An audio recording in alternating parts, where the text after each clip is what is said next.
اور پھر ہماری بعض اوقات یہ بھی ایک ہوتا ہے مال کے ناحق تقسیم کا معاملہ، کہ باپ اپنی زندگی میں جب کچھ تقسیم کرتا ہے اپنے اولاد کے اندر، اس کے الگ احکام ہوتے ہیں۔ اس میں مفتبی قول اور پسندیدہ قول یہ ہے کہ اس میں لڑکا لڑکی برابر ہوتے ہیں۔ اگر باپ اپنی زندگی میں کچھ دینا چاہتا ہے، 4 کروڑ ہے، 3 بیٹے کی بیٹی، سب کو 1-1 کروڑ دے گا۔ مر جائے گا تو پھر یہ ہوگا لڑکوں کو ڈبل ملے گا، لڑکی کو نصف ملتا ہے۔ لیکن ہمارے ہاں تو یہ تو ہے زندگی میں افضل طریقہ کہ سب کو برابر، ورنہ کم از کم اس سے مفضول طریقہ، کم درجے کا طریقہ یہ ہے کہ وہی وراثت والا وصول کر لیں، لڑکوں کو 2 حصہ، لڑکی کو 1 حصہ، یوں کر لیں آپ۔ لیکن ہمارے یہاں یہ بھی نہیں ہوتا۔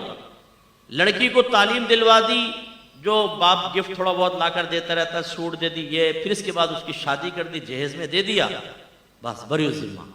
باقی کس کا ہے؟ بیٹوں کا۔ بیٹی کو اگر کل ملائیں پوری زندگی کا بمشکل بنتا ہے 30 لاکھ، 40 لاکھ، 50 لاکھ، 60 لاکھ، اور ایک بیٹے کو فلیٹ دیا ہے 2.5 کروڑ کا، دوسرے کو دکان دی ہے 4 کروڑ کی، تیسرے کو دکان دی ہے 2.5 کروڑ کی، آخرت میں یہ بچی کھڑا کرے گی اپنے والد کو کہ اللہ تعالیٰ جو اس نے اپنے مال کی تقسیم میں ناانصافی کی، مجھے حق دلوا۔